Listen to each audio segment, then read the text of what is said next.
I'm Joy Burkhardt, and I'm the founder and executive director of 2020 Mom, and with me, I'm Apple, the board chair of 2020 Mom. her last name's Sepulveda. Sepulveda. That's like the street for those who are in LA.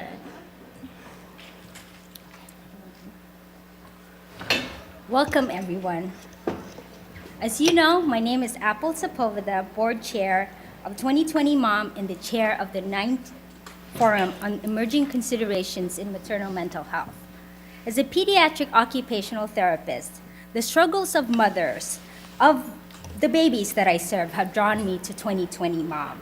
But it is through the passion and the mission and the bold vision of 2020 Mom has drawn me to be grounded and made me roll up my sleeves and do the work. The topic of this year's forum came immediately after last year's forum. And almost immediately, I thought of Dr. Cheryl Beck to speak about birth experiences and the intersection between maternal health and maternity. The idea of weaving in the outcomes, choice, and cost into the conversation felt a little uncertain to me. I thought, this is going to be different. This entails bringing different sectors into this space that we are not used to. And I thought to myself, are we ready for this? Will people attend? But here we are. We have almost 200 people in attendance, 26 webcast sites ranging from the Baby Center to Wesley Medical Center in Kansas. And over 600 people viewing in their homes and in their offices and in the community just to participate in these conversations. And we are ready. That is the answer. So in our forum today, we are convening a very diverse mix of change makers from different sectors, including mothers, clinicians, researchers, public health, survivors, the business sector, innovators, journalists, employers, insurers, physicians, nonprofits, tech, and advocates to engage in conversations necessary to close the gaps in maternal mental health. Yes, we are ready. We are ready. We have curated a wonderful event that I hope you will all enjoy. On my left, you can see our visual facilitator, Monica, who will transform our discussions into graphics. So we have note cards on your table. Make your ideas count, give it to her. Our hashtag today is hashtag MMH Forum 2019 and hashtag birth and MMH.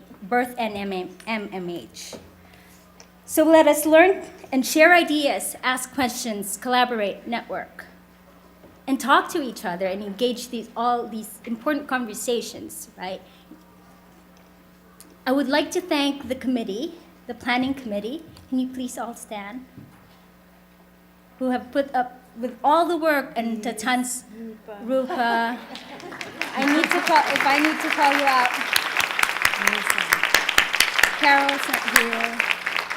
Yeah, and for the endless work and phone calls and conference calls that we have done. And the board, anybody in the board, please stand.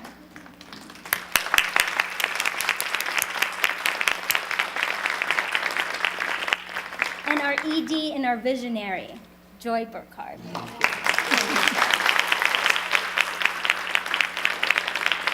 But all these would not be possible without our sponsors, Sage Therapeutics, Cigna, Zoma Foundation, and the California Healthcare Foundation. So we are also very grateful for our exhibitors. Thank you. So I'd like to call out Marjorie Stewart-Hart from Sage Therapeutics to say a few words. Thank you. Good morning, everybody. Welcome. I am Marjorie Stewart-Hart. I head up the patient advocacy team at Sage Therapeutics, and we're so thrilled to be here and be a part of this amazing event. Good morning. My name is Deborah Densmore. I am the director of the Postpartum Depression Advocacy at SAGE, and we've had the pleasure of working with 2020 Mom to help raise awareness about maternal mental health, and are thrilled at the progress that's been made in California and beyond with legislation addressing the unique needs of moms. So thank you. So for those of you who aren't familiar with SAGE, we are a biopharmaceutical company, and we're committed to making medicines for the treatment of those suffering from life-altering central nervous system disorders, including postpartum depression and major depressive disorder. And we feel very, very honored that we've been included in this event today, and we've been working with 2020 Mom, at least since I've joined, and Sage Therapeutics has actually been involved with this organization almost from the beginning of our inception, so we've been really thrilled with your partnership. So I have to reflect a little bit. So a year ago, when I stood here, I had a brand new job. I'd been with Sage for about 2 months, and I literally knew nothing about postpartum depression.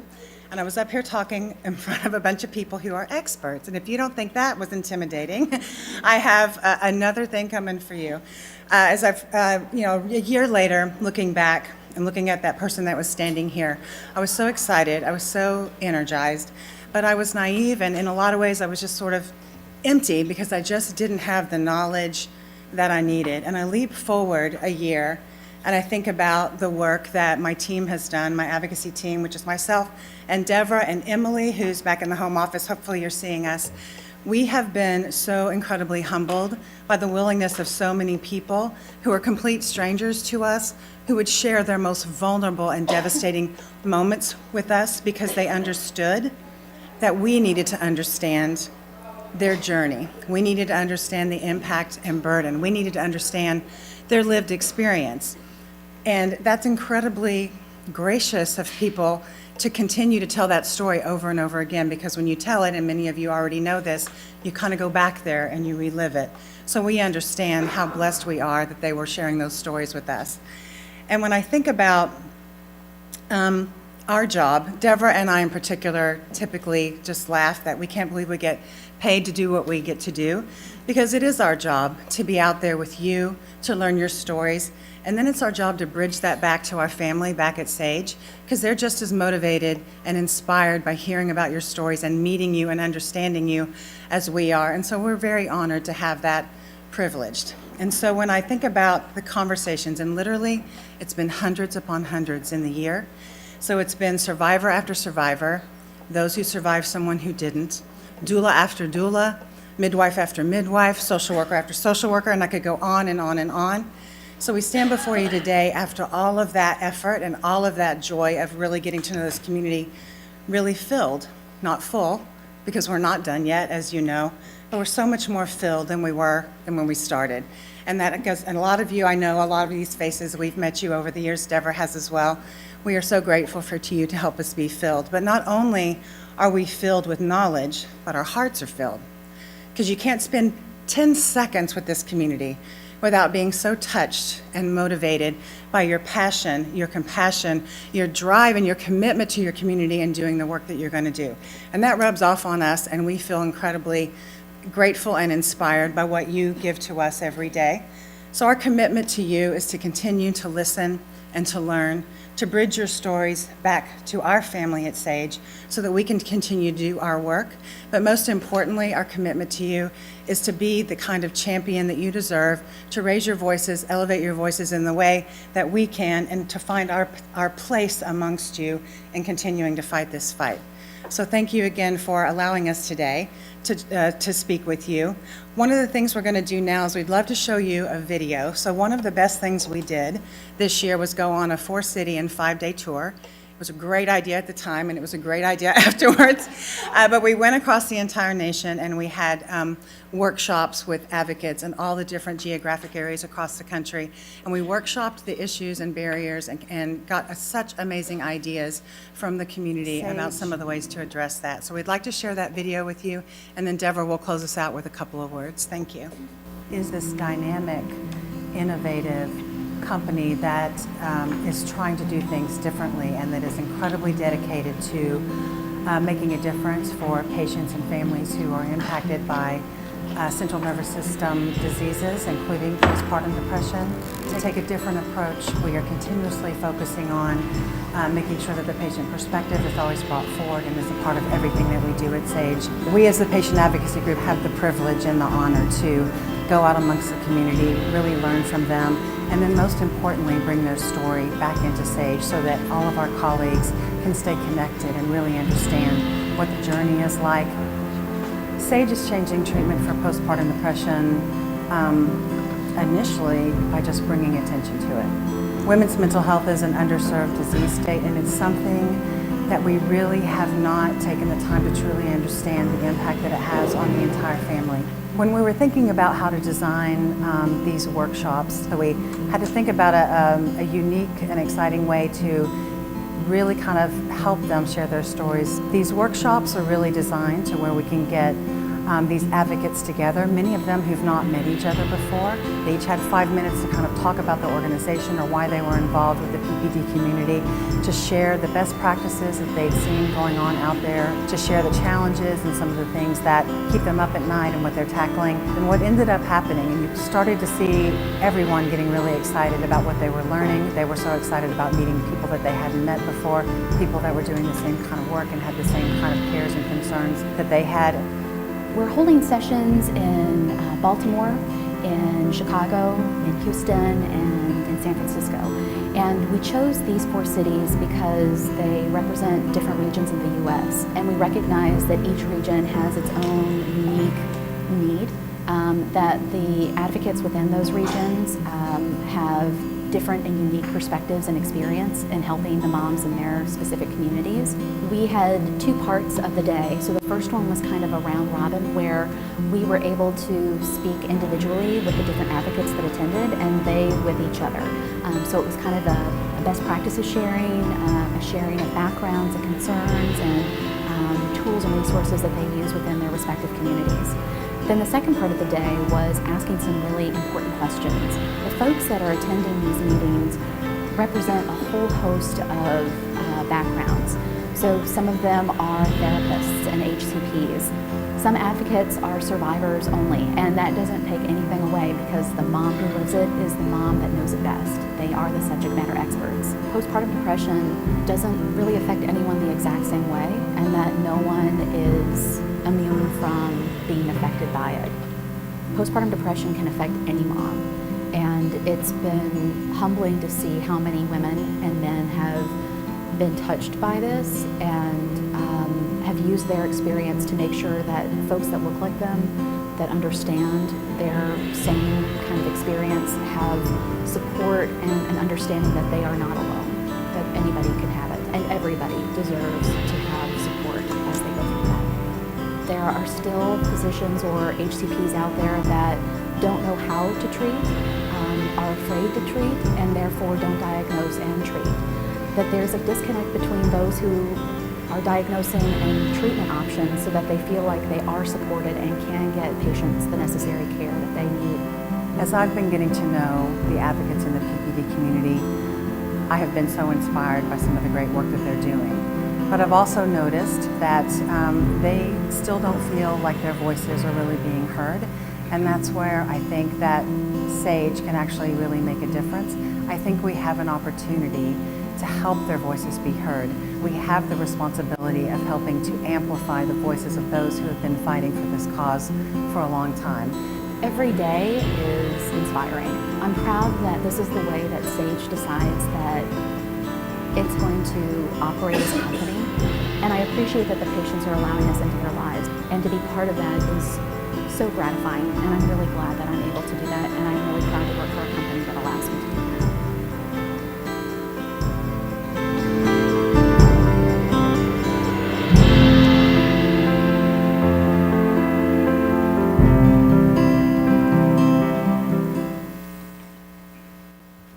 So I still get emotional every time I see that video. Basically any video where an advocate has been kind enough to share their story, it brings me back to the moment that I first met them, the moment that they first were vulnerable with me, and the moment that they decided to open their hearts and their lives to us. It's a gift, and we recognize that, and we are incredibly grateful for that gift. And amongst you today are some of the advocates that we have been very fortunate enough to have the opportunity to work for. You may have seen them in the video. Anna, I'm looking at you. Kay, I'm looking at you. I wish Crystal were here today. I'd be looking at her too. This has just been an amazing journey, and we so look forward to the next part with you. One message that's been shared across the community is that access to quality health care, especially mental health care, is a real challenge faced by many, many families, and moms in particular. Whether the barrier is location or cost or lack of providers who are trained in perinatal mood and anxiety disorders, moms are facing a lot of uphill battles to receive what they need most. And that's someone who understands and appropriately treats their specific mental health needs. We are proud to join you and are energized by the opportunity to draw additional and important attention to mental health issues. This is where I would like to let you know that Sage, that Marjorie, and anyone that you know from Sage or you meet from Sage, we're here to listen.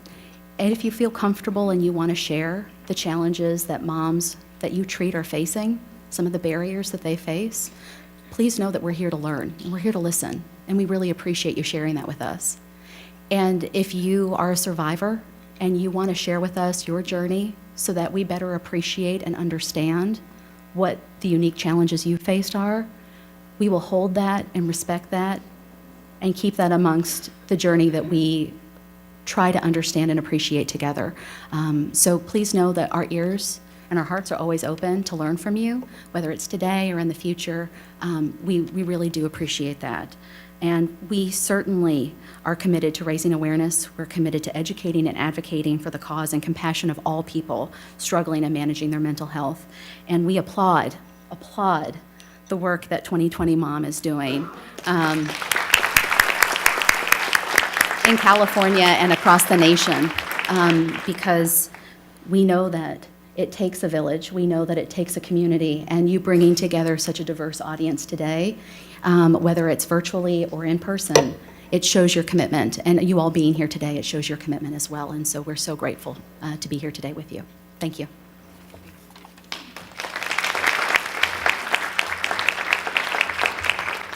Sage, just another big thank you from the bottom of my heart and our team's heart for your partnership in this space, for amplifying the voices of so many of us, including our sister nonprofits, Maternal Mental Health Now and Postpartum Support International, who are with us today as well.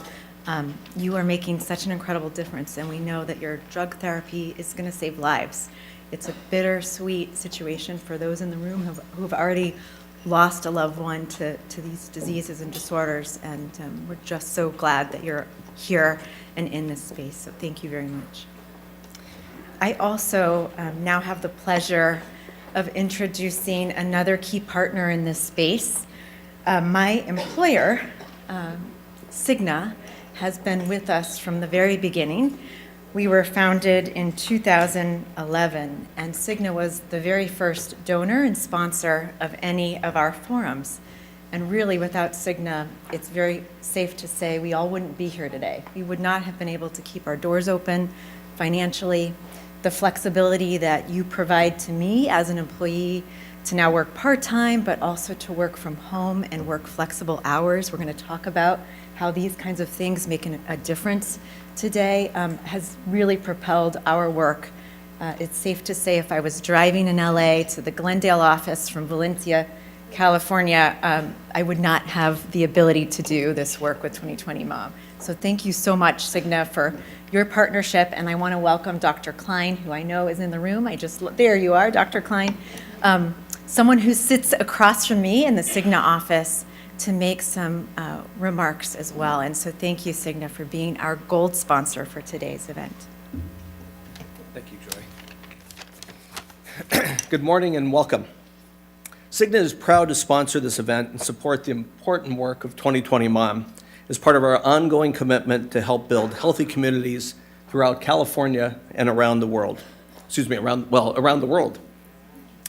We can't have healthy communities without healthy moms. And we can't have healthy moms if we ignore their mental health. especially during pregnancy and following birth. At Cigna, we are fully committed to helping people improve both their mental and physical well-being. We recognize the importance of the mind-body connection and understand that mental and physical health are two sides of the same coin.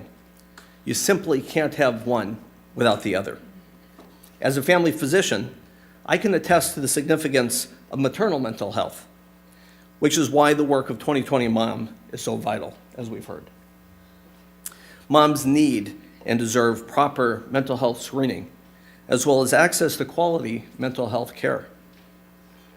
Mothers need to be healthy so they're able to raise healthy children. It really is as simple as that.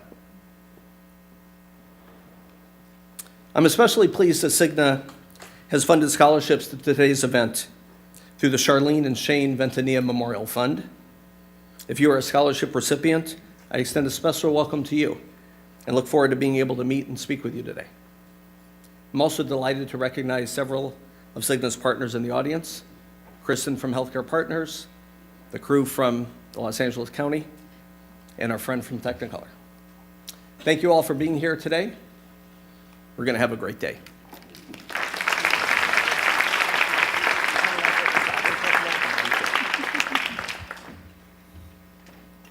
For me, this event really does become personal because so much of my life has overlapped and culminated here today. And I do want to ask our friends and our ambassadors of the year to come to the stage to make a couple remarks. So we're going to invite Ed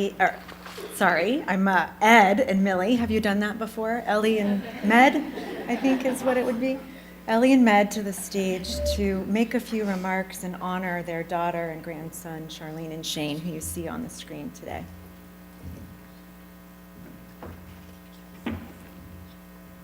Thank you so much for this opportunity, and thank you, Cigna. That really touched my heart to get that scholarship because it means so much to both of us.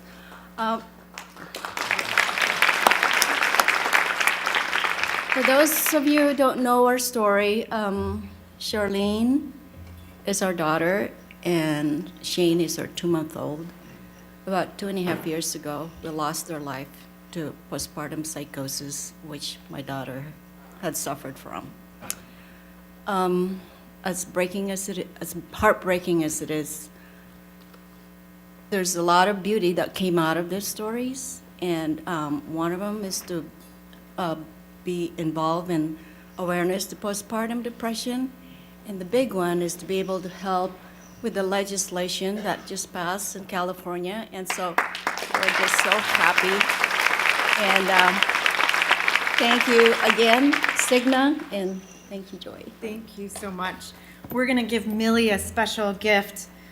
This is products from our sponsor, BEB Organics. Millie works in a NICU, and we know that many of you are here from hospitals, and we all know that mothers who have babies in NICUs and parents that have babies in NICUs are especially vulnerable. So we wanted to say thank you so much. Thank you to the both of you. Thank you.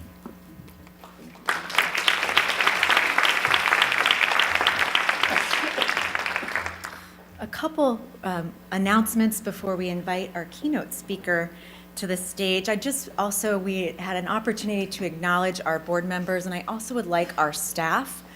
At 2020 Mom, we have a staff of board contractors. We call them, mom contractors, and they're moms that work all over the U.S. that roll out our programs and operations. Kelly's in the room, I think, over here, and I'd love for any of our contractors in the room to please stand up. Cindy, Maureen was a former contractor. Who am I missing? These people are why we get to do the work that we do. They are the reason that we get to pass legislation. We get to hold support group trainings like we did yesterday, and thank you so much for all your commitment. I also just quickly want to announce some others that are in the room, and I'm not going to read off names in the interest of time, but if you are one of our Inner Circle monthly donors, would you please stand up? We want to honor you and thank you. As folks know, it's difficult to run a nonprofit and have sustainable income outside of grants, and you all help us keep the lights on a monthly basis, so we appreciate you. I also want to acknowledge our ambassadors. There are quite a few ambassadors in the room, and there are some special ambassadors who've earned their badge, which means that they have taken extra steps to complete activities. Blakely, please stand up, and if anyone else is an ambassador for 2020 Mom, which means that you're doing great work in your communities, thank you, thank you. We also have some special guests here that have tags on their name tags that say special guests, people that sat on the commission, the Blue Ribbon Commission or Task Force in California that helped us create a report that led to legislative change. You're in the room. We have a former board chair in the room and several others. So take a look at people's name tags and please ask them, what makes you special and how have you committed a lot of your life, in most cases, to 2020 Mom? Thank you for that. We have just a couple of announcements as well. Just a reminder to folks that we are utilizing a conference app for the first time this year.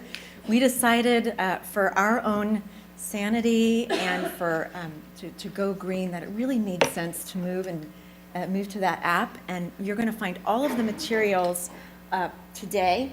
Let me get to that slide right there. All the materials for today, not in a packet like they would normally be, but in this app.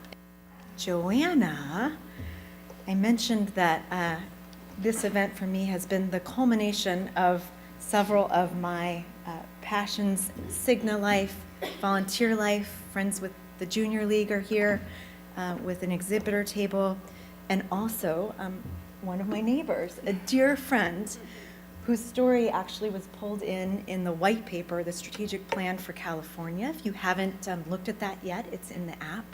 Her story is featured. And Joanna, it's such a pleasure. I'm tearing up because I just am so grateful that you're here. Joanna's got a lot of important stories to share.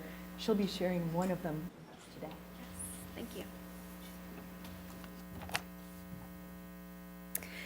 Good morning. My name is Joanna Joshua, and I am the mother of 3 children. I am here to share the story of my first pregnancy. I was a healthy, expecting mom at age 30. Halfway through my pregnancy, I started developing all the signs and symptoms of severe preeclampsia, which is high blood pressure during pregnancy. I had no idea what preeclampsia even was until the day I was forced to deliver early at 33 weeks. I was told that my baby stopped growing weeks before and was small for gestational age due to the restriction from the blood pressure in the womb. To prevent me from having a stroke and further organ damage, it was recommended I deliver 2 months early. I was devastated, but I didn't have a choice. The only thing they could do to bring down the blood pressure and save our lives was to deliver early. I was sent to the local hospital and was told that I would have an emergency C-section that night. Only problem was the hospital there locally didn't have a neonatal intensive care unit to support a baby that small. So it was recommended that I deliver there and they would transport my baby 30 miles away that was better equipped to support an infant that tiny. I couldn't imagine delivering my baby and him being whisked away 30 miles away. So I pleaded with the physicians for me to be transported to that hospital. I knew that having a baby that wasn't fully developed was risky, and having a baby in the neonatal intensive care unit for up to a month would be very difficult. I felt overwhelmed and anxious when I went to be induced. I was so sick myself. Everything happened so fast, and Dylan was born by emergency C-section at 1:03 in the middle of the night. Thank goodness he was born healthy and just needed time to grow. Dylan was just 3.4 pounds and was in the NICU for a month. When I brought him home from the hospital, he weighed exactly 4 pounds. It was the scariest feeling to be the person now in charge of this tiny, fragile life. I had been going to school to continue my education, but stopped at 6 months pregnant as my husband and I both wanted me to care for our baby. But it all changed. Instead of focusing my time and energy on caring for a premature baby, I was combing through stacks and stacks and stacks of medical bills. We didn't have a flat hospital copay to have a baby. It was overwhelming. Even though I went to an in-network hospital, it was impossible to tell what was in-network, what was out of network, what applied to the deductible, and what didn't. In total, we had to spend over $10,000 to have our baby. We ended up taking a cash advance on our credit card to pay for the medical bills, and I was forced back to work earlier than I was ready for. I remember interviewing for jobs and just crying my eyes out.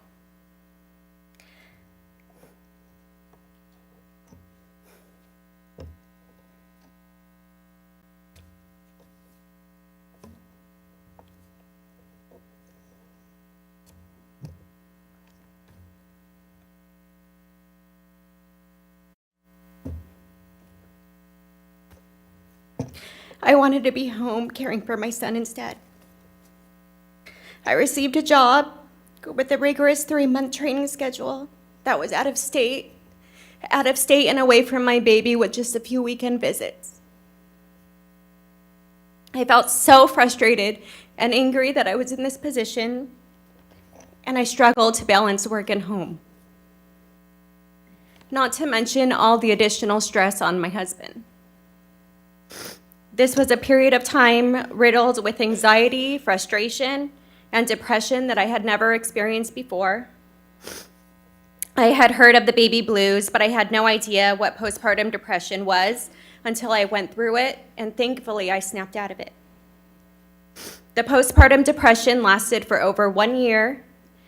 I was never asked how I was doing, not by my doctor, not by my pediatrician or the hospital. I hope by sharing my story, I'm able to bring about awareness surrounding difficult pregnancies and births and how it affects mothers' mental health and the need for doctors, insurance companies, hospitals, employers, and advocacy groups to work together to bring about positive change. Thank you.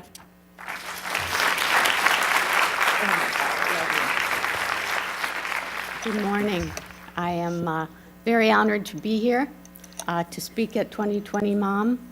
And what I would like to do right now is have all of you walk a mile in the shoes of women who struggle after perceiving their births to be traumatic. Thank God that there has been a lot more research and attention brought to postpartum depression. But this morning I would also focus on another mental health problem that can plague our mothers and who need our help. And so it's traumatic childbirth, and then for some women, they do go on to be diagnosed with post-traumatic stress disorder.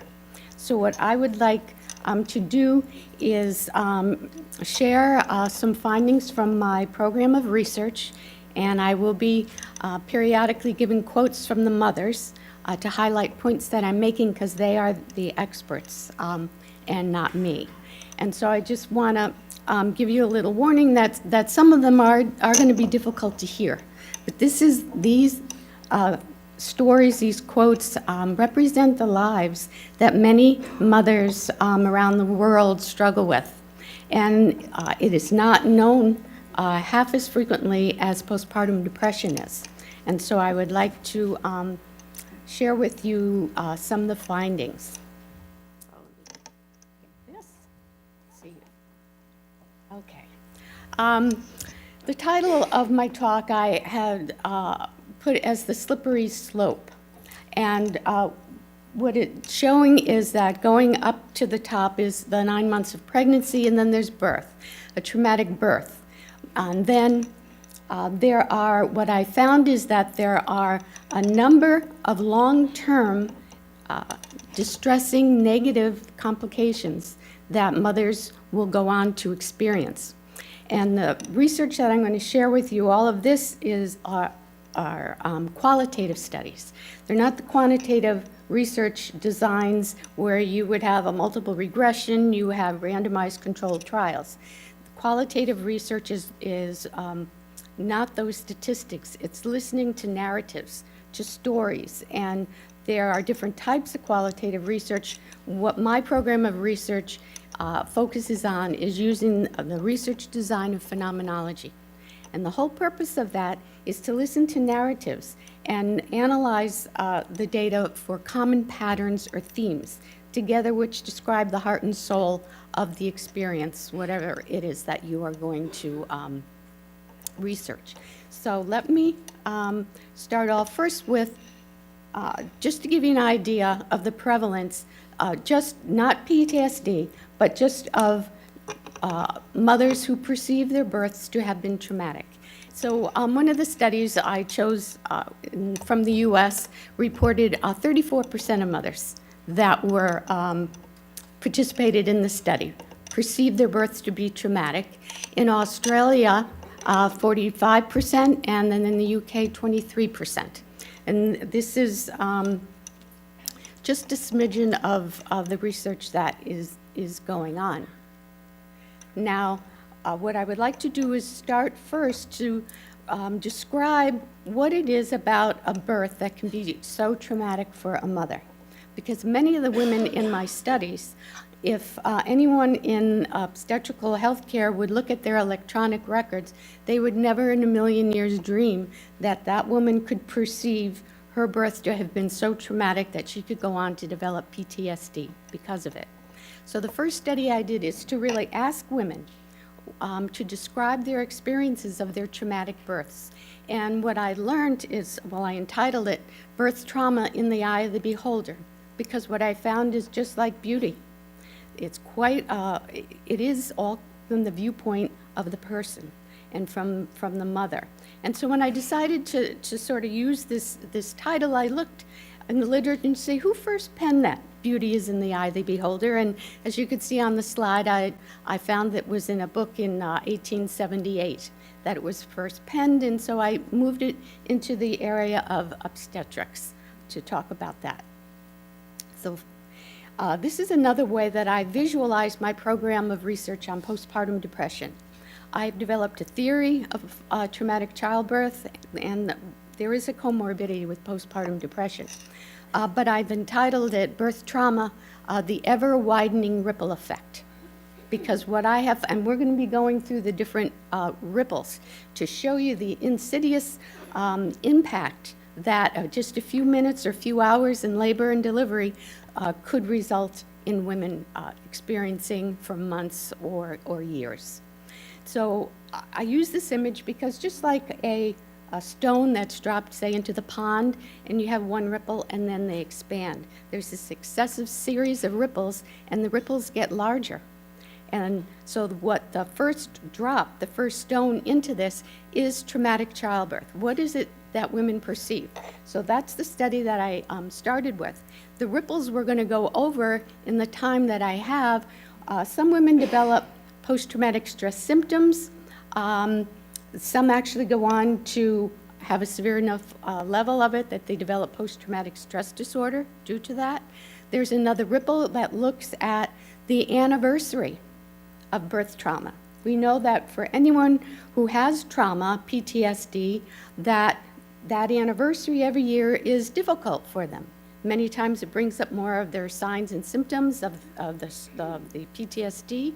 So I'm sure if any survivors of 9/11, when September 11th comes around, I'm sure family, friends, they're texting them or calling them and say, I know this is a difficult day for you. I'm here if you need anything.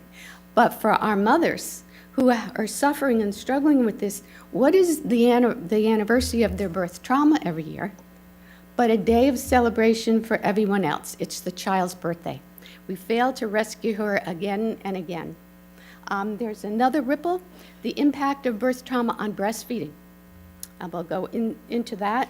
And what I found is there's two pathways, and there's not enough research yet to know how you can predict which way a mom's going to go.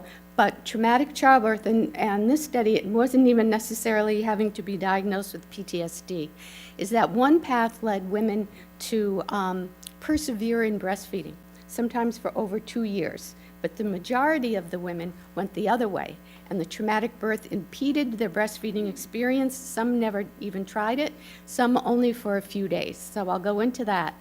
Another ripple are subsequent pregnancies that women will go through after traumatic birth, and what that 9 long months are like for them. All of this, there's so much help that our mothers need. Then there are smaller circles off to the side. And I'm not sure I'll have enough time to get into one of them, but up to the top right, it says obstetrical care providers. And the impact of traumatic birth, not only on the mothers and their families, but also caregivers. There's something that's called secondary traumatic stress, and it's in caregivers who care repeatedly for people who have been traumatized. We're helping them through our work with them. And I have done research with labor and delivery nurses, nurse midwives, NICU nurses, showing the high percentage of these caregivers who develop secondary traumatic stress. The symptoms are similar to PTSD. There's been work done with, it started with therapists, social workers, who repeatedly care for their clientele are survivors of childhood sexual abuse. And they started taking on the PTSD symptoms, and so it's secondary traumatic stress. Another little offshoot there are partners. I've done one study with fathers who have been present in the birthing room with their partners who perceived it was traumatic to them. And it's a smaller study that I had done, but the fathers, those who did participate, some of them would title the narratives that they would send to me. And so one father, to give you a glimpse, he titled his, "My wife is drowning and I don't know how to swim." And then the last small ripple, it says infants. And from the series of studies that I'm going to share with you, I did see every now and then a mother, it wasn't the focus of the research, but she would talk about the distancing from her infant. So they're a very vulnerable dyad that need our attention. And currently I am doing a study right now on women's experiences interacting with their infants after a traumatic birth. And certainly there's been a lot of research done on the long-term effect of postpartum depression on mother-infant bonding and then child development. The UK is really ahead of us. Their longitudinal studies now, the children I think are like 17, 18 years old, and finding an impact on, because they have a cohort of children that their mothers did not have postpartum depression. The other cohort had significant depression through the first 3 months of the child's life, and they followed them. And in a nutshell, what some of the findings are is particularly on boys, that behavior problems, significantly more behavior problems in school, at home, and then also on some cognitive tests, lower scores than their cohorts. Boys whose mothers did not. So we need to focus research on the impact that just a few hours or minutes in labor and delivery could impact the mother-infant bonding and then the child's development. Now, sometimes a researcher is just lucky. You're falls in your lap, you're in the right place at the right time. And that's what happened and how I started to research traumatic childbirth. The whole, maybe 15 years before that, my focus was on postpartum depression. I developed the postpartum depression screening scale, and I had done a study on postpartum onset panic disorder in new mothers. And so the year 2000, I was invited to give a keynote in Christchurch, New Zealand, for the Marseille International Mental Health Society. It's the organization of all the researchers perinatal mood and anxiety disorders. And they asked me to focus in on that postpartum onset panic disorder, but they also wanted me to talk about a little bit the range of anxiety disorders women could experience during pregnancy and postpartum. So to prepare for the keynote, I searched all the databases, and so in 2000, there was only maybe 4 or 5 articles, and talking about PTSD due to childbirth. That was new to me. I mean, obviously, everybody knows about PTSD, our men and women coming back from the war, if a woman has been raped, a fellow has been raped.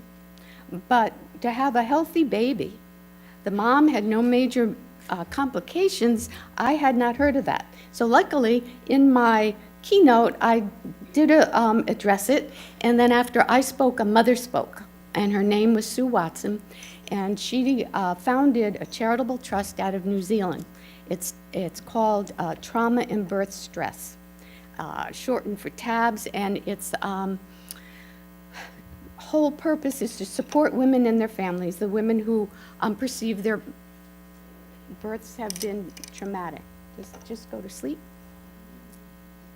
And so after she shared her story and her diagnosis of PTSD, and then at lunchtime she came up to me and she said, Cheryl, would you do for my mom, since she was talking about the women in TABS, trauma and birth stress, would you research us, study us, and then you speak to audiences, to healthcare professionals, to let them know what we are experiencing so they will give us some attention. So as a researcher, it's like the best Christmas present in the world, in your lap. I mean, I did informed consent and everything, but I said that I would be, it would be my honor to do that. And so it really worked out well because how I've done all this research is through the internet. Women email me back and forth. My recruitment notice from the University of Connecticut is put on TAB's webpage. As soon as it opens up, there's my recruitment notice, and there's a link to my email at UConn. And then we go back and forth, and I send the informed consent, and if mom has any questions, and then I never know when I'm going to get their narrative back, but they send it to me over through my email.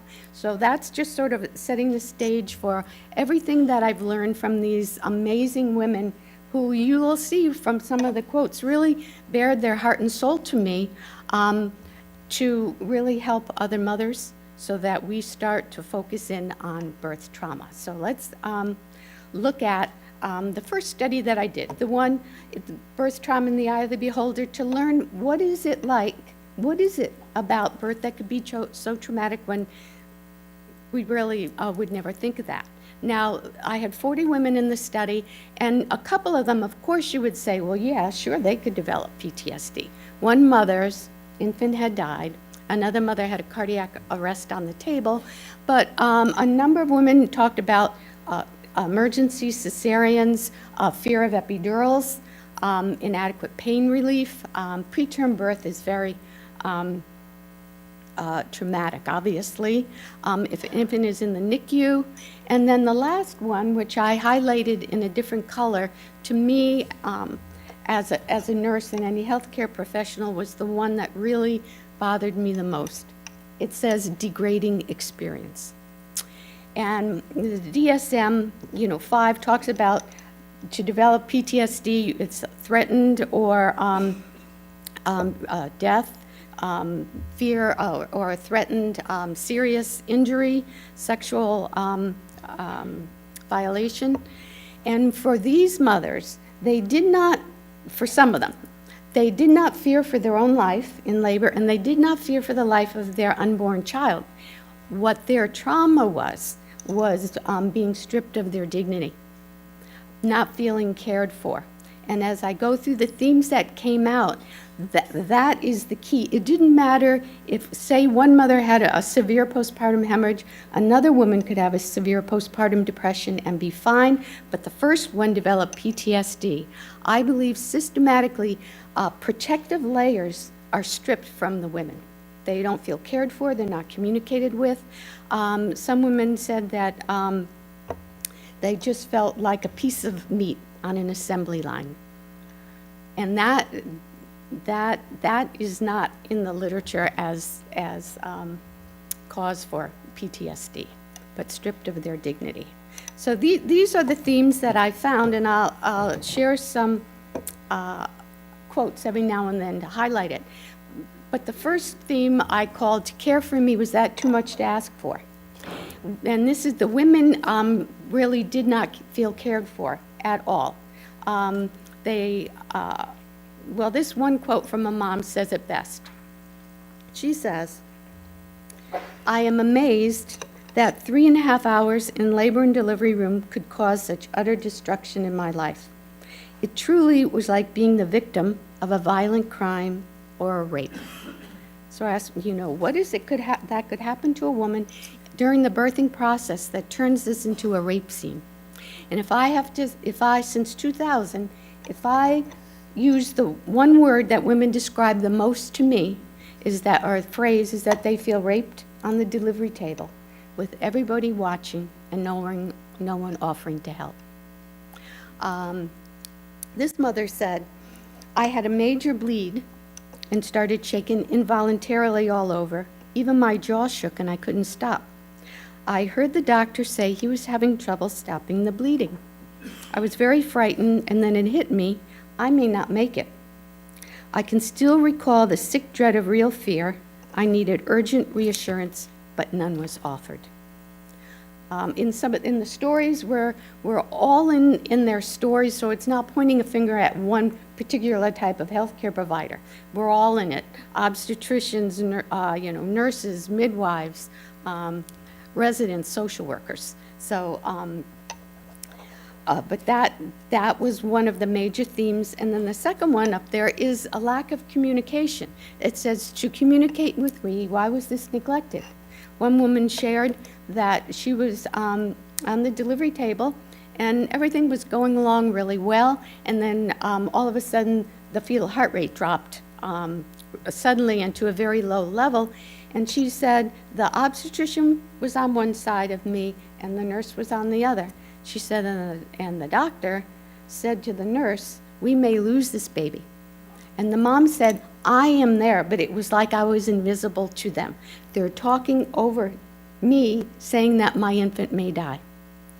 The best way I could impress upon you about just the need for communication, even a few minutes without communicating, the effect it could have. And this woman went on to develop PTSD. I will tell you, it's only a paragraph, I'll tell you the outcome, and it by everyone else's account, it was a success. The infant had APGARs of 8 and 9. The mother had no major physical problems, no 4th-degree tears. What happened was she was again on the delivery table, and she was pushing. She's a primate, and then the fetal heart rate dropped, and so the physician put on a vacuum extraction and to speed up the birth, and every now and then it pops off, and then you could either try it again and reattach it, or use forceps, and then the baby is out. And so that's it. And so remember, birth trauma is in the eye of the beholder. So for the healthcare providers in there, and also for her partner in there, it was a success. The baby was great. The mom had no physical problems. So here's the mom's side of the story. So it's a good outcome, but this is what she says. "The doctor turned on this machine that sounded like a swimming pool pump. He proceeded and hurriedly showed me the piece that was to be inserted in me. It was chrome metal and extremely large in circumference. Then he began to pull on the hose, which was the extension of the suction. He gritted his teeth and he pulled. I felt sick. On the other end of this machine was our baby's head. He used every ounce of his male strength to pull the baby out. I was horrified. I started to imagine any minute my baby's head would come out, ripped off of his body. I was really in shock. All of a sudden, the loud sucking machine, so the vacuum extraction, made an even louder noise, and it broke suction. Then blood came out, spurting on the doctor and me. Well, that was it for me. I thought he ripped my baby's head off. He then swore and said hurriedly, "Get the forceps." I can still remember the feeling of him ripping the baby out of me. Well, finally out came this baby. By this stage, I was stuck in my own private horror movie, visualizing my baby being born dead with half of his head missing. The pediatrician was standing by the doctor, and I assumed he was there to take my dead baby away. But much to my horror and surprise, the doctor pulled out this bloody baby and put him on my tummy. I screamed, "Get him off me." I cried my eyes out. I thought he had died. One of the best examples I could share that birth trauma is in the eye of the beholder. We have to ask our mothers, especially before they are discharged from the hospital, how was your birth? Tell me how you see it, so that we can identify women before they're discharged for follow-up, give them some anticipatory guidance. Another theme was to provide adequate care. You betrayed my trust and I felt powerless. And then the last one, the end justifies the means, at whose expense and at what price. Mothers, no one wanted a healthier baby than the mother. But what they share is that once the birth is completed and the baby is fine, the APGARs are great, then it's a success by everybody's account. And that's what everyone focuses on and tells the mother, just get over it. Your baby could have died. And so they're not getting the attention that they need. And I told you that sometimes, for example, the fathers titled their narratives they sent to me. The mothers would do that too. And the quote I'm going to pull up right now, the mother entitled her narrative, and he scored a perfect 10. So talking about a perfect APGAR score of the infant. So she says, "I was congratulated how quickly and easily he came out, and he scored a perfect 10.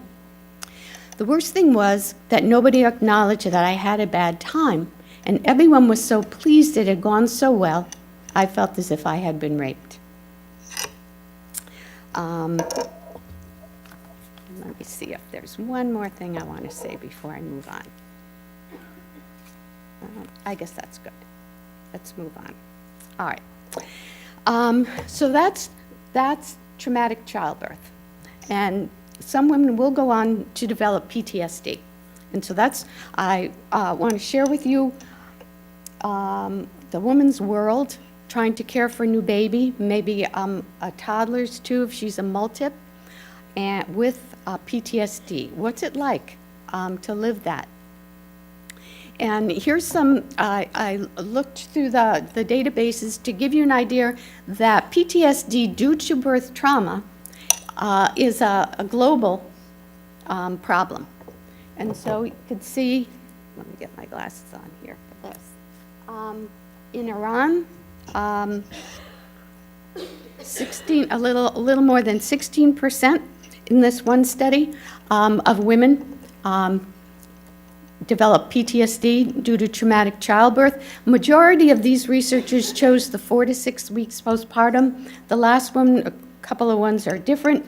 And so a lot of the literature too, in the research, it's hard to make like one kind of statement about the frequency of it, because different time periods after birth are being used, and then also different instruments, different questionnaires. So it hinders the ability to really generalize. Nigeria, 5.9%. In Israel, 3.4%. Austria, 23%, 21%. Israel, 9.9%. Iran, 17%. Brazil, 5.3%. And then lastly, in Germany, was 11.1%. So those are just to give you an idea that it's global. And with the internet research, the women in my samples are from across the globe. From Colombia, South Africa, the UK, New Zealand, Australia, Canada, to give you a few, obviously the US. and what I found is that it doesn't matter what country the woman gives birth, the themes, the experiences is the same.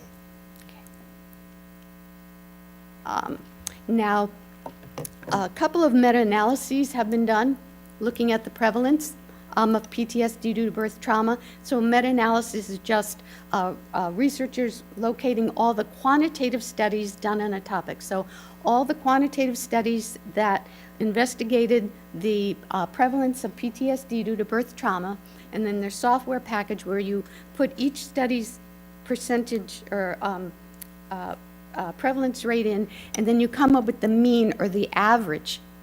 And so Grecken and O'Hara in 2014 did this, a meta-analysis, and they divided their samples into just normal community samples, and then women who are high risk, say who've had a previous maybe mental health issue or prior trauma.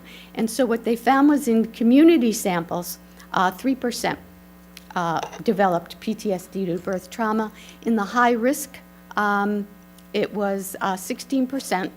Then a few years later, Yildiz and colleagues did another meta-analysis and again divided the samples into community and then high risk and got pretty similar findings, 4% in the community and then 18.5% in high risk samples.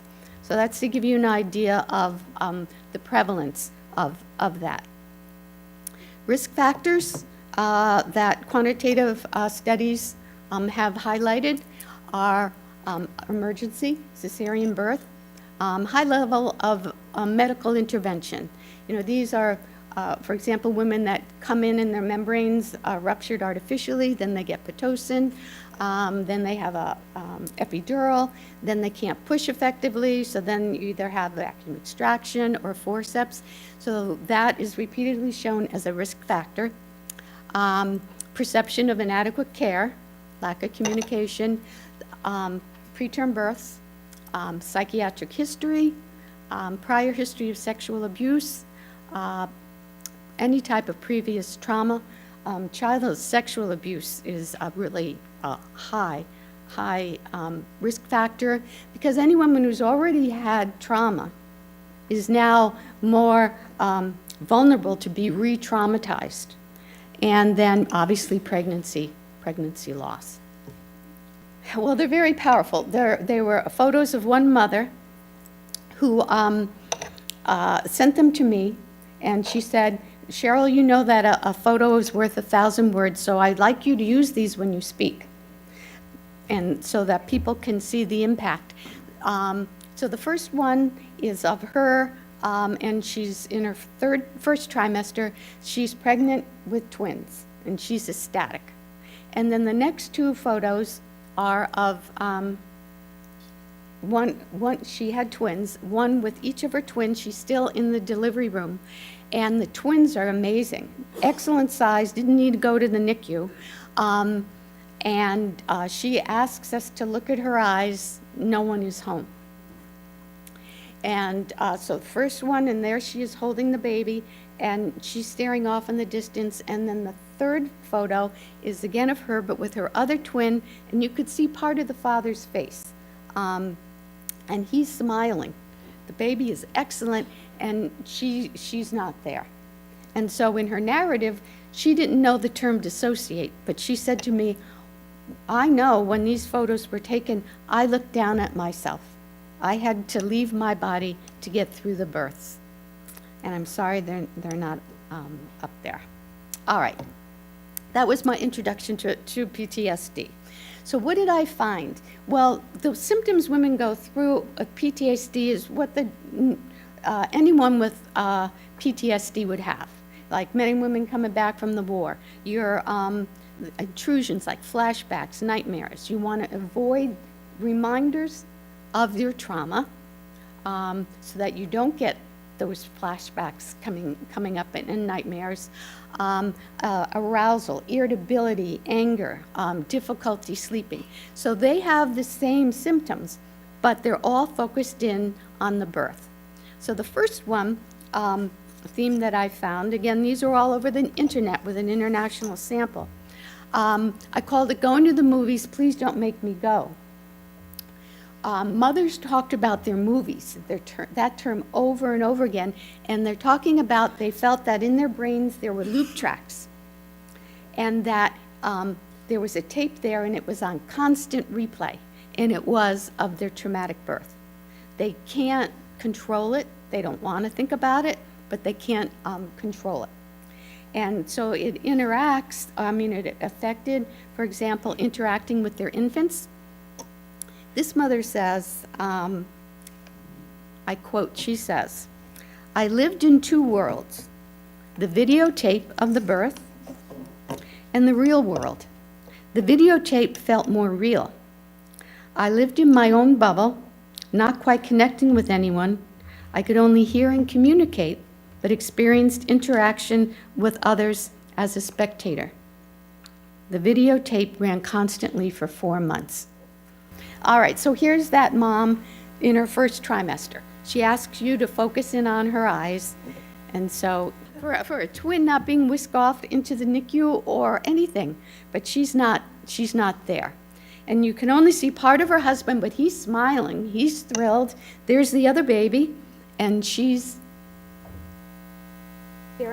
staring off in the distance.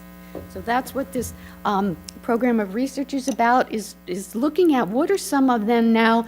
Are there chronic long-term consequences for women or not?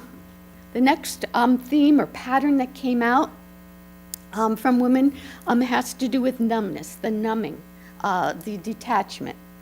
And of course, and as I said, that is a normal symptom for anyone with PTSD, but it impacts the mother's interaction with her infant. She feels distant. They talk about going through all the motions, caring for the baby, making sure that they are cared for physically, fed, diapers changed, and all of that, but no true interaction that they thought that they would have. For example, this one mother said, "I'd wake up numb every day, unable to feel a thing. I dragged myself through the day. I'm having the hardest time trying to overcome this feeling of being dead." Another mother said, "Mechanically, I'd go through the motions of being a good mother, but inside I felt nothing. If the emotion started to leak, I quickly suppressed it. I'd smack myself on the hand and put on my robot suit." Women really desperately tried to figure out what went so wrong with this labor and delivery that they had hoped for. So all these questions, anyone who was in the birthing room with them, they repeatedly questioned them. So if their partner was in the room, or maybe their sister, and they kept asking them questions. They would go back to the obstetrician and ask, "Tell me more," because part of your brain's way to protect you from trauma is you don't remember everything all at once. So they have missing pieces, and they keep asking. And so finally, for example, a husband would say to his wife, "I've told you everything. How many times? I can't tell you anymore because I can't. That's it. That's all I know." And so sometimes then the women go back into their shell and not getting, again, the help that they need. This woman said, "I was so devastated at people's lack of empathy. I told myself what a bad person I am for needing to talk. I felt like the ancient mariner doomed to forever be plucking at people's sleeves, trying to tell them my story, which nobody wanted to hear." I found this trio of symptoms that they struggled with: anger, anxiety, and depression. And many times they're heightened. Anger turned to rage, anxiety to panic attacks, and then depression to some women considering ending their own lives. So, and then the last, again, which has implications for mother-infant bonding, isolation from the world of motherhood. Dreams were shattered. And so anybody with PTSD tries to avoid reminders of their trauma. So what's the reminder for these mothers but their infant? And so it is distancing themselves. They also distance themselves from interacting with other mother-infant groups like Mommy and Me, because they said they would start spiraling down if they were with a group of mothers and their babies and the mothers had good birthing stories, what they thought they should have. And they can't handle that. So they are getting less stimulation, but also the infant, because the infant is not in this group, but the mom is staying away from this. One of the strong examples of this is one mother, when she would bring her baby in for well baby checks, she couldn't handle being in the waiting room with other mothers and their babies. So what the pediatrician did was always give her the very first appointment in the morning, and he let her come in 15 minutes early. And she was put immediately back into the exam room, and she knew she'd be there with her baby for about 15 minutes, and the doctor or nurse wouldn't be in yet because they only start at 8 o'clock. But that was a relief to her because she could just be in there alone and isolated then from other mothers and their babies. There's so many of these invisible effects on women that we need to know about and to really start to help them. At UConn, I teach PhD students research methods, and one of them is qualitative research. And I tell them that it helps to bring visibility to invisible phenomena. You can get, randomized controlled trials are great, but we also need qualitative research to really fill out and understand what is happening. There's, what's his name? I remember the year, in 1991, there was this article, and it was a random article, and it was on asbestos. And the fellow said, I'm sorry, I don't remember his name, that statistics are human beings with tears wiped away. And so the qualitative research adds the tears into it so you get the full comprehensive picture of what patients and women are going through so we can help them. I'll read one quote before I move on to another one. And this, many times the mothers give me ideas for the next study in my program of research. I don't think of them. They're the experts. So here's the quote about isolation from motherhood. That leads to the next story. She had severe postpartum hemorrhage and was a multip. She said, "My child turned 3 years old a few weeks ago. I suppose the pain was not so acute this time. I actually made him a birthday cake this year and was grateful I could go to work and not think about the significance of the day. The pain was less, but it was replaced by a numbness that still worries me. The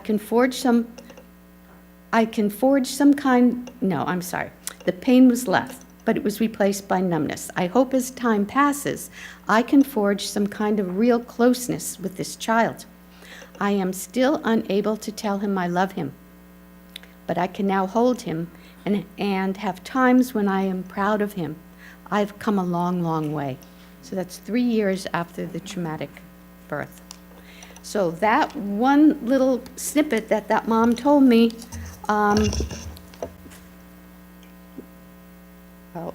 wait a minute, okay. Well, led me to another study on the anniversary of birth trauma, and I'll share that with you. But I just threw in a few slides in a lot of literature in psychology and psychiatry. For depression, the researchers look at metaphors that patients use to try and describe what they're feeling. And in researching this in the literature, metaphors are used in patients because patients many times don't have the medical terminology that we do. They can't specifically say, this is what I'm experiencing. But a metaphor is a word that's used in place of another one. They're very helpful in trying to help people understand abstract, difficult emotions. And so I did a secondary qualitative data analysis of that study I just shared on mothers' experiences with PTSD to look and see, did they use metaphors? Because when I first analyzed the data, I wasn't looking for metaphors. And so when I went back through it, there were about 9 of them that repeatedly they were using, and I didn't catch it the first time because that wasn't my focus.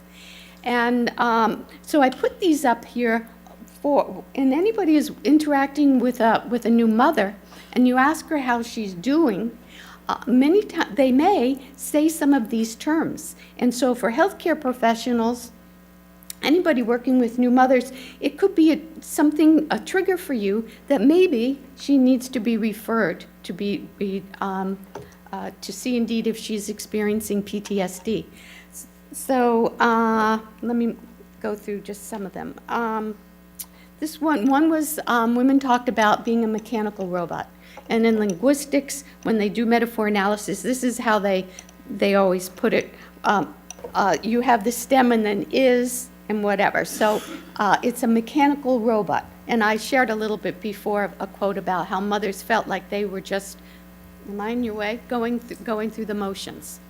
Another metaphor was ticking time bomb. That's irritability, that anger. And lots of it festered in the women.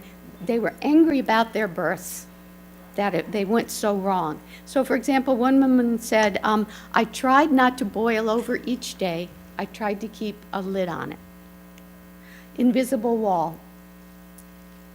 I've shared a little bit about that with you, but that's one of the metaphors that keep coming out. For example, that woman said, intimacy with my baby has a brick wall around it. So these are how women describe their PTSD. They're not saying, I have post-traumatic stress disorder, but they're using these terms.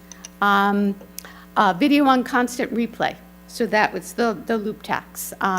When I'm alone, that's when I watch my movies. It was amazing how many different women use that term, my movies. A dangerous ocean. The father used that title when he said, my wife is drowning and I don't know how to swim. Oceans, water, the sea is used a lot. The second one, this woman said, sometimes I describe the symptoms one has to live with. It's like constantly bobbing up and down in the sea, and occasionally raising up your hand to be seen, and seldom does another person even bother to try and reach out to help you with your situation. A thief in the night. They say that it's PTSD stole the joy that they thought and hoped that they were going to have with their baby. Bottomless abyss. How they felt. The first quote, I don't know how far I will come before I can speak about the birth without standing on the abyss and pulling myself back. Okay. So those are metaphors, and I just share them to keep them back in your mind. If you're working with mothers and you ask them how they are doing since the birth of their baby, if they're using some of these, perhaps talk a little bit more about them and maybe refer them just to get a little bit more follow-up. So let's move on then to the anniversary of birth trauma. So every year it's the child's birthday. And when I started this study, I just thought it was going to be the actual birthday, the actual day that was difficult for mothers to get through. But they taught me that I wasn't correct in that. There is, and I call it, there's a prologue, building up to the actual day, the day. Then I called it the epilogue. Women talked about that their wounds were reopened, they're vulnerable. So it wasn't just the day. So first, let me talk about that prologue. Women shared that weeks before the anniversary of the child's birthday, they started physically, for some, mentally, the flashbacks and nightmares may have been, they were really good all year long. They kept them under control, but as it got close to the anniversary, they started to flare up again. So those post-traumatic stress symptoms start to increase. It also, we know the mind-body connection, and for a couple of women who, some had asthma and some had psoriasis, and said all year long, If those with asthma didn't have an attack, asthmatic attack, those with psoriasis, their skin was clear. In the prologue, patches of psoriasis started again, and also asthmatic attacks. Their body physically was gearing up for the day. Hints about the upcoming day. Distressed mothers. For example, when it says like seasons of the day, obviously this mom delivered near Halloween. She said there's a distinct smell of dead leaves in the air that screams October. Hearing the word October and seeing the word in writing gives me chills. When I would see decorations for Halloween, fear rushed through my body. So gearing up. And let's look at the actual day. So the question is it a celebration of a birthday for the child, or is it a torment of the anniversary?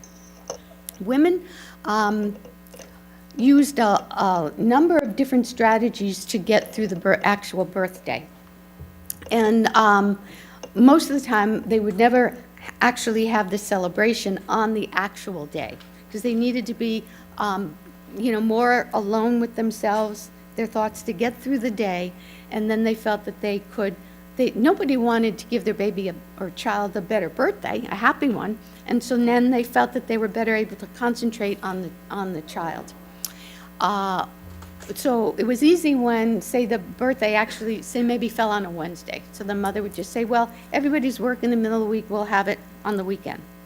But some women chose a random day for the birthday. And when I say random, it was random. One year could be April 22nd. The next year was June 5th. They randomly selected a day. Other women really didn't talk about the birthday to their child at all. One of the women in my study, their child was 3 years old, and she never called or said happy birthday to him. Called that term, described it to him. Okay, let me see if there's anything else I want to share before I go to the next slide.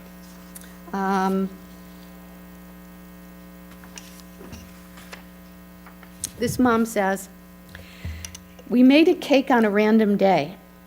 I never told my son his birthday was coming up. I bought him things and wrapped them, but he doesn't know what they are for. I kissed him and I told him before I went to work, happy birthday, but only when he was asleep. So the impact of just those few minutes or hours in labor and delivery, it's really just working its way through every aspect of mothers' lives, spreading to their families and their infants. They need our help. They need our help to identify them. All right. Women got through the birthday, and some of them talked about always scheduling a vacation during the time of the birthday so that they and their family can move away from being physically around the environment where her trauma took place.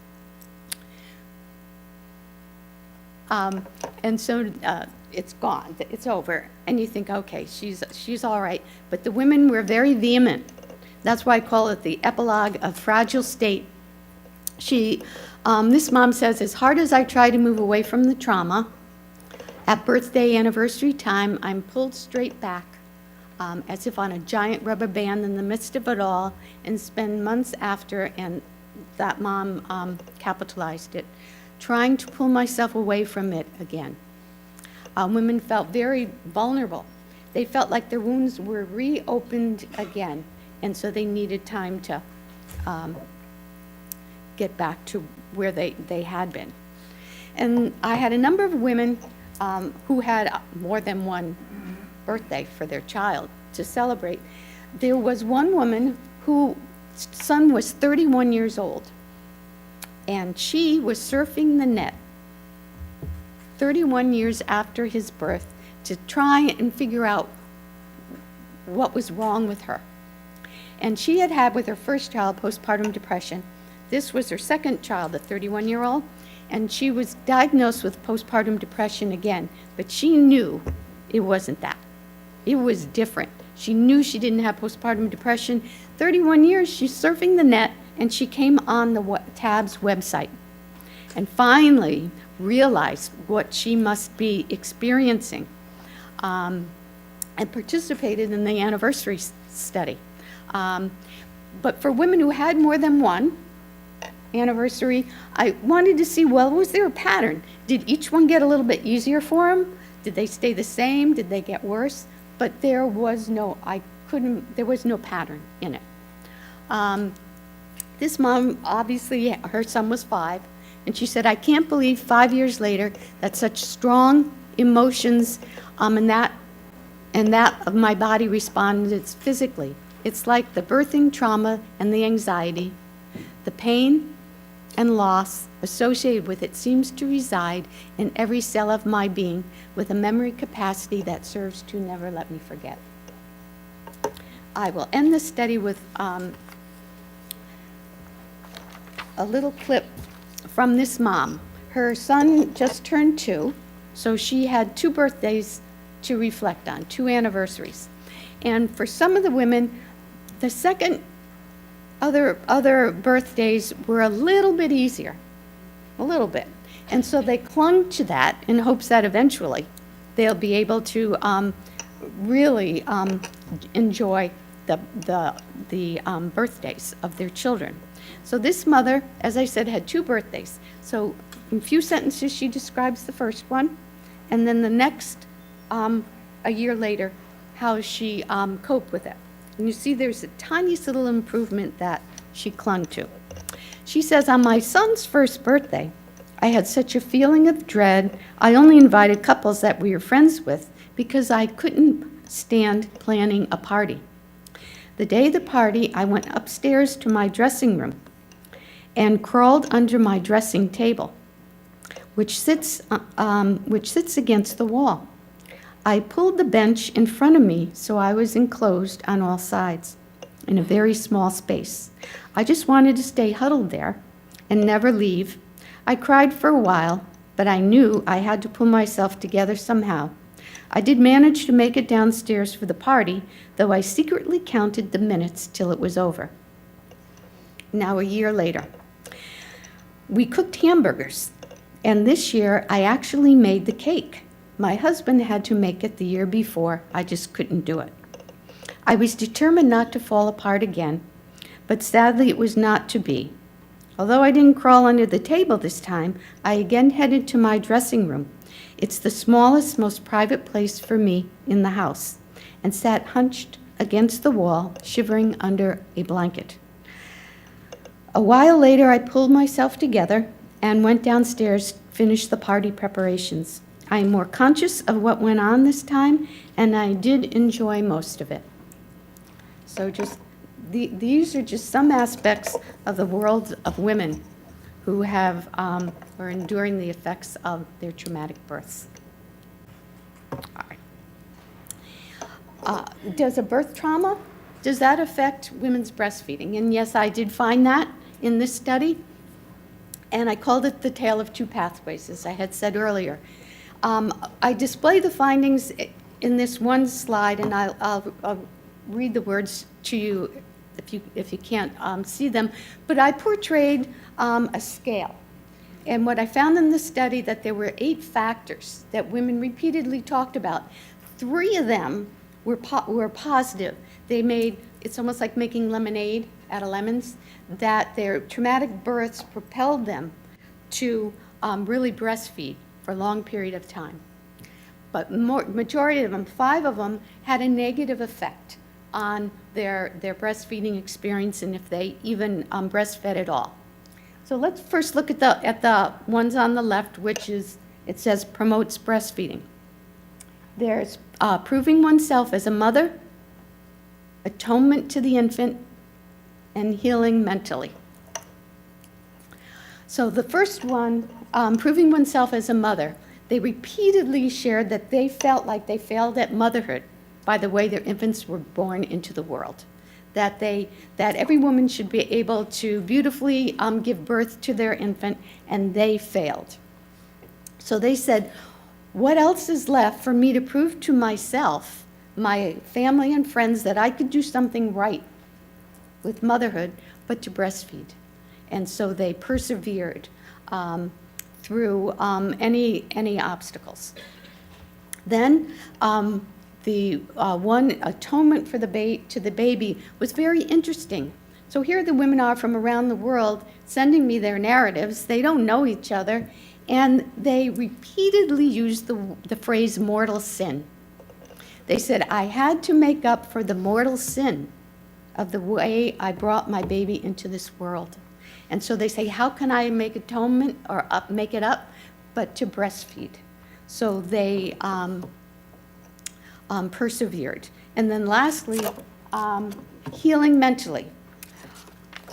For some of the women, the time breastfeeding was really, gave them a reprieve from the stress, from remembering about the trauma, because it was just the mom and her holding her baby, and it renewed them. The majority, that didn't happen. But for this mom, she said, I would cover her up to feed her and hide her little head in clothing, not because of dignity, but because I didn't want anyone else to see the magic and the healing that was happening between us.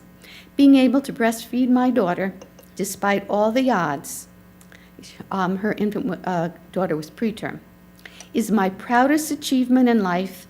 I wear it in my soul as my badge of honor. So the positiveness of it.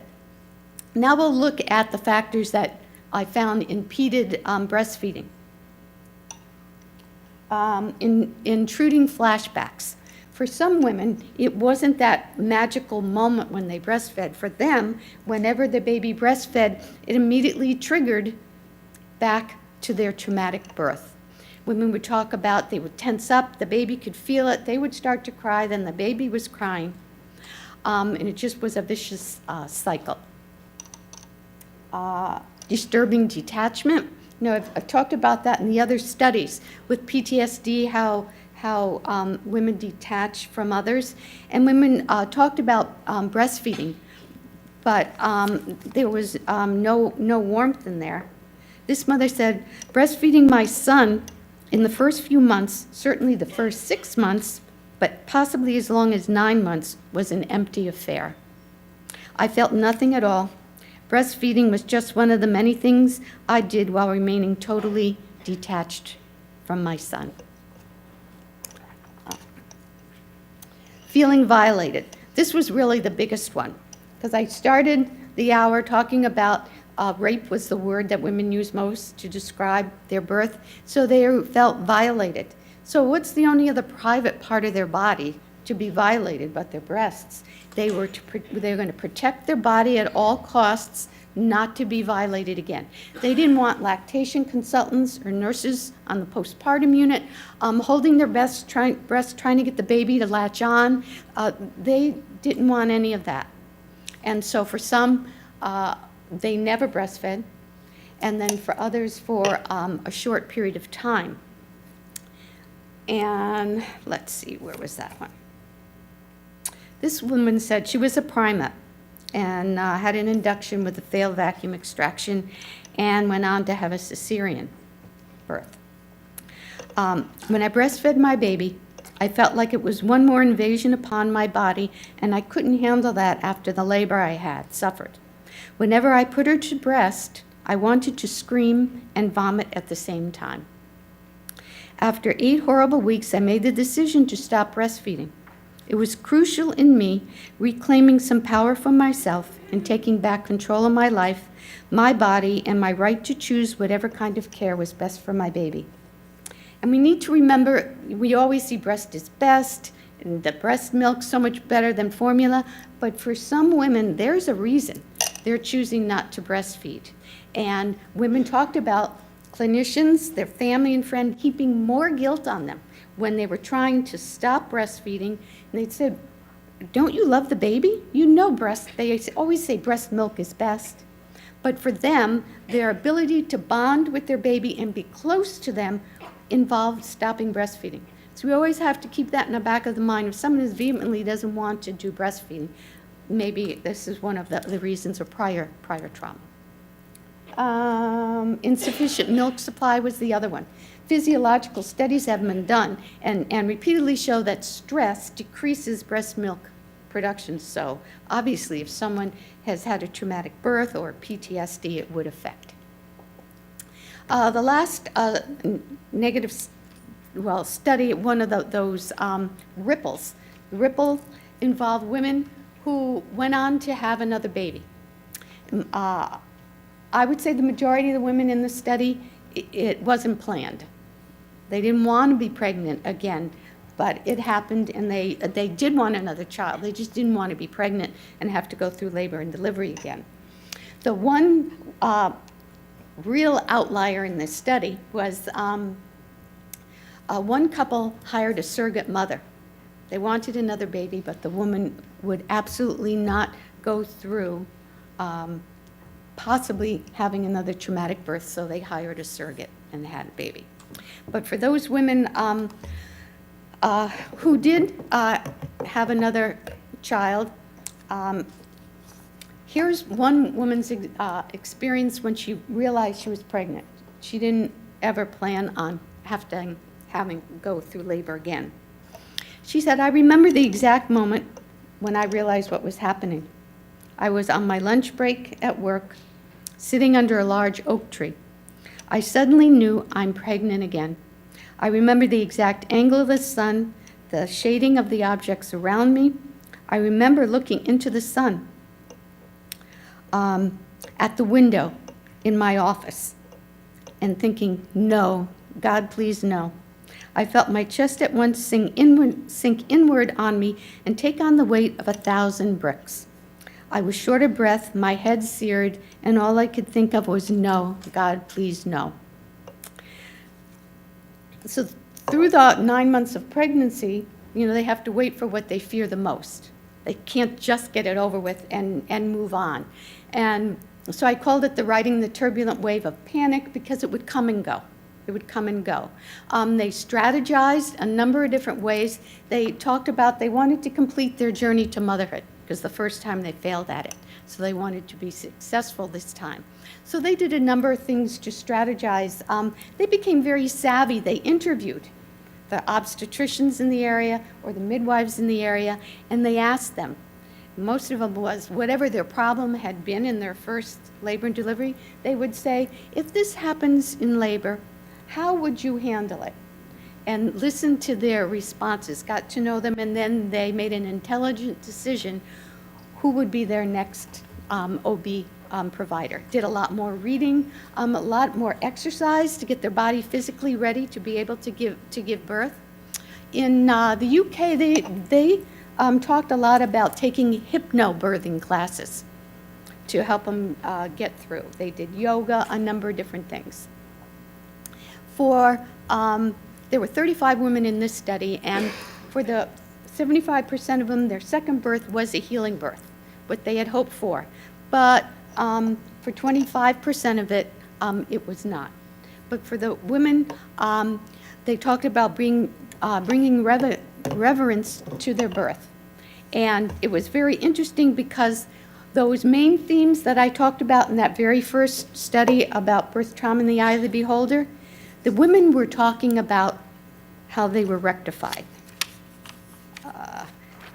This mom said, "I was treated with respect this time. My wishes and those of my husband were listened to. I wasn't made to feel like a piece of meat this time, but instead like a woman experiencing one of nature's most wonderful events." Or another woman said, "Communication with the labor and delivery staff was so much better this time. The first time the emergency cord was pulled, but no one told me why. I thought my baby was dead and no one would elaborate." So all those protective layers now are back around them. But women were quick to say, even though their birth was healing, it will never change the past. It will never change that first or whatever number the traumatic birth was. And again, implications for the child's development. This woman says, all the positive, empowering births in the world won't ever change what happened with my first baby and me. Our relationship is forever built around his birth experience. The second birth was so wonderful. I would go through it all again, but it can never change the past. And they talk about their interactions with the child from the traumatic birth to the other one were quite different. So a lot of work we have to do. The area of pediatricians, pediatric nurse practitioners, when we see these mothers, when they're bringing the babies back, you're in a great position to be asking them how are they doing, or when they're bringing their children in for yearly checkups. Well, how are you doing? It's now 2 years since you gave birth. Give them an opportunity to open up, and maybe that'll be the first time that they will obviously find that someone finds that they may need to be referred for more help to help them. All right. Okay. So I want to end in the last couple of minutes on a positive note with traumatic birth. This is a cover of an article that was published in MCN Nursing, and it's called Post-Traumatic Growth After Birth Trauma, and then I added a quote from a mother. I was broken, now I am unbreakable. And post-traumatic growth is it's out in the literature, and it probably first patient population, a lot of research was done, was cancer survivors. You often hear someone who has survived cancer and said, you know what, cancer was the best thing that ever happened to me. I have changed priorities in my life that I never would have. I value each day. I don't waste time anymore. And so this post-traumatic growth. So I did a study with women to ask them if indeed they are experiencing any of this. So this comes from two men, Tedeschi and Calhoun, have developed the post-traumatic growth. And they say that it's the positive psychological change that someone can experience as a result of struggling with a highly challenging life event. So for these women, traumatic birth. There's 5 dimensions of post-traumatic growth. Not everyone experiences post-traumatic growth. And those that do, not everyone experiences all 5, but the aspects are a better appreciation of life. You relate better to others. You realize that you have an inner strength that you didn't realize you had, new possibilities in your life, and then spiritual change. And women did share that they did experience post-traumatic growth, and the post-traumatic growth, that theory, Tedeschi and Calhoun used this earthquake metaphor to try and help people understand what happens and why some women go on to have positive changes in their life. For me, and for traumatic birth, and others do not. And so they say just like an earthquake. So if you had one here on the West Coast, usually I don't think about it in Connecticut, but if you have one here, and they're shaking the foundations of buildings, some of them will totally fall down. They need to be physically rebuilt. In what happens in post-traumatic growth is that you have to cognitively rebuild your beliefs in the world. And they say that the trauma or the challenging life event has to be strong enough that it shakes your foundation, your assumptions about the world, the meaning of life, why things happen to people, relationship with other people, your strengths and weaknesses. These have to get realigned again after that trauma. But the shaking, the trauma has to be strong enough to do this. I talked about that already. All right, I'm just going to leave this up. I'm going to concentrate on the four terms on the right-hand side. This is what I found from the mother's stories. One was called Opening Up to a New Present. And the mothers talked about that the post-traumatic growth, that it was a process. It doesn't happen overnight. But they have to open up to a new way of being in life. And this mother said, at first nothing makes sense. The very fabric of your being is shattered and destroyed. The pieces do not go back together again like they originally were. Rather, it's a gradual, new, very different kind of becoming. And the next one is a term from one of the mothers, achieving a new relationship, nakedness. And she used that term, nakedness. And this was, they found that they started communicating better with their partners, with family and friends, with healthcare professionals. And so the relationship nakedness was one mother saying that for a while she kept what she felt due to the traumatic birth to herself.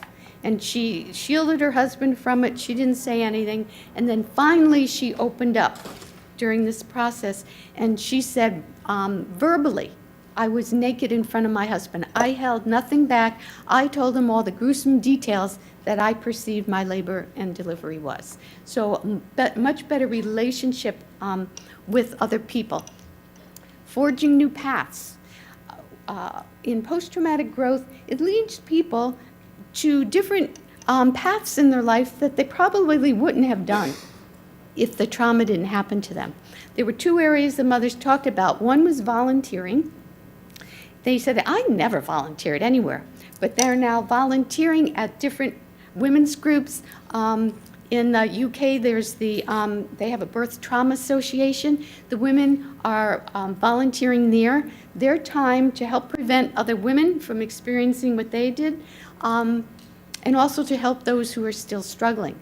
And then the other path was going back to college, university setting, to get a new career in their life. And you know what the majority of the new paths were? Nursing. They wanted to become labor and delivery nurses so they could provide that care to women that they didn't receive. So part of post-traumatic growth, and then spiritual, an increase in just spirituality. I'll end with one quote, and I guess I have 5 minutes left. But this woman said, I used to feel that my traumatic birth was something I wanted to take back, to somehow reverse time and change it so I could be me again, and she capitalized me. But over time, I've learned to embrace it as it helps me be connected to God and has also been one of the biggest catalysts for positive change in my life. This woman said, I can honestly say that overall, the most significant thing in my growth has been prayer and my relationship with the creator of the universe. I now believe I was made for a purpose. Not only has he opened up the right doors for me to gain healing and growth I specifically needed, but he has given me huge insight into birth trauma, which I hope to use for his glory in helping others with similar experiences. So I end on a positive note that there are some positive aspects for women. And I appreciate, it's a long time having to listen, and I appreciate your attention. So thank you.